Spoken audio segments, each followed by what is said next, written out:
पहली खबर का रुख कर रहे हैं। लोकसभा चुनाव के पहले चरण का मतदान आज संपन्न हो गया है और इसी चरण में 21 राज्यों और केंद्र शासित प्रदेशों की 102 लोकसभा सीटों पर वोटिंग हुई है। कुछ घटनाओं को छोड़कर के मतदान शांतिपूर्ण तरीके से संपन्न हुआ है। रिपोर्ट। लोकसभा चुनाव के पहले चरण का मुकाबला संपन्न हो गया है। 21 राज्यों की 102 सीटों पर वोटिंग हुई है और इसी के साथ एनडीए ब्लॉक ने जहां 400 पार का नारा देते हुए अपनी जीत का दावा किया है, तो वहीं इंडिया ब्लॉक के नेताओं ने भी अपनी जीत का दावा करते हुए पलटवार किया है। लोकसभा चुनाव के पहले चरण के तहत आज 21 राज्यों की 102 सीटों पर मतदान हुआ। पहले चरण में तमिलनाडु की सभी 39 सीटों, राजस्थान की 25 में से 12 सीटों पर, यूपी की 80 में से 8 सीटों पर वोटिंग हुई।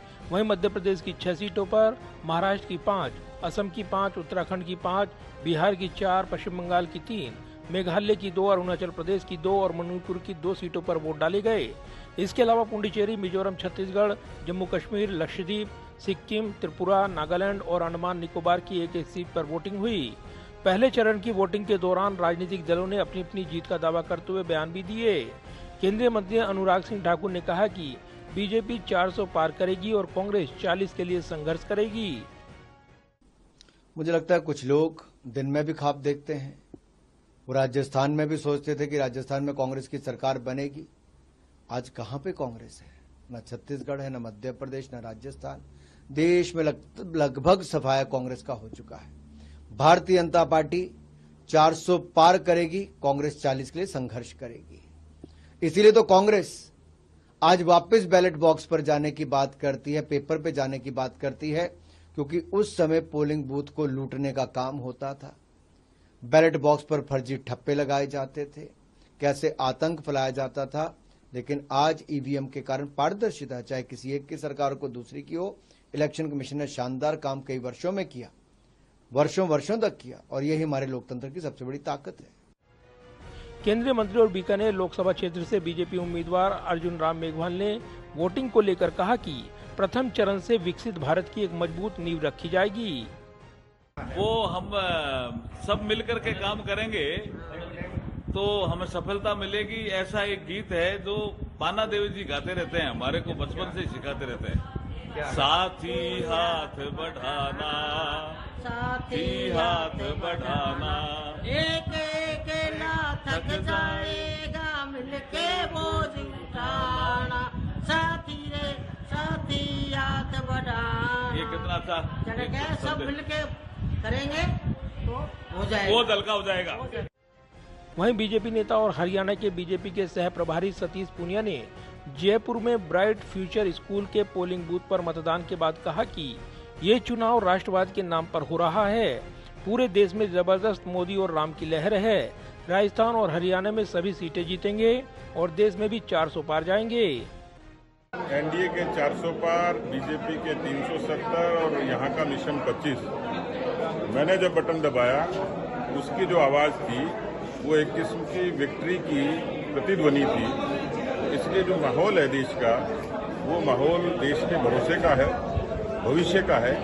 और राजस्थान और हिंदुस्तान की जनता ने मैंडेट तय कर दिया। उसका कारण है कि सब लोगों को एक स्थायी सरकार चाहिए, एक विजनरी गवर्नमेंट चाहिए, जिसने परफॉर्म किया वो सरकार चाहिए। इसमें मुझे लगता है कि इस पैरामीटर पर मोदी सरकार ने बेहतरीन काम किया और लोगों की इच्छा है कि एक बार फिर से मोदी जी तीसरी बार प्रधानमंत्री के रूप में आए। वहीं कांग्रेस नेता और असम से उम्मीदवार गौरव गोगोई ने चुनाव को लेकर कहा कि भारत के लोकतंत्र को बचाने के लिए एक महत्वपूर्ण चुनाव है। हर नागरिक को अपना कर्तव्य निभाना चाहिए।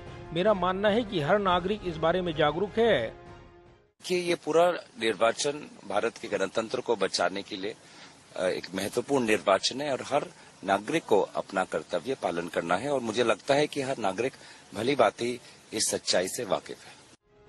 वोटिंग के बीच बिहार के पूर्व उप मुख्यमंत्री और आरजेडी नेता तेजस्वी यादव ने कहा कि मौजूदा सरकार से लोग गुस्से में हैं। बिहार इस बार चौंकाने वाले परिणाम देगा। चारों जगह जो भी वोट पड़ा है महागठबंधन को पड़ा है और हम लोग निश्चित है चारों सीट आज का जीतेंगे। भाजपा तो दुनिया की सब सीट जीती।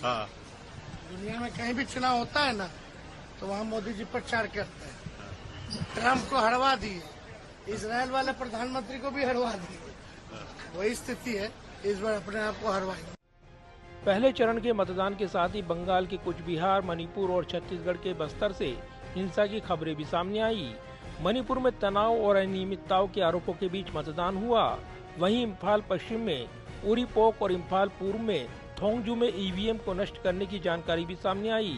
छत्तीसगढ़ के बस्तर लोकसभा सीट के लिए मतदान के दौरान बीजापुर जिले में नक्सलियों द्वारा आईईडी विस्फोट किया गया। पुलिस ने बताया कि इस धमाके में सीआरपीएफ अधिकारी घायल हो गए। पहले चरण के इस चुनावी मुकाबले में कई केंद्रीय मंत्री, 2 पूर्व मुख्यमंत्री और एक पूर्व राज्यपाल भी अपनी किस्मत आजमा रही हैं। पहले चरण में 1625 उम्मीदवार चुनावी मैदान में उतरे हुए हैं। जाहिर है लोकसभा चुनाव का मुकाबला कुल 7 चरणों में लड़ा जा रहा है। पहले चरण का मुकाबला संपन्न हो गया है। 4 जून को नतीजे आने हैं और इससे पहले तमाम राजनीतिक उतार चढ़ाव देखने को मिल रहे हैं। कैमरामैन विजय ब्रिक के साथ प्रदीप कुमार, टोटल न्यूज, दिल्ली।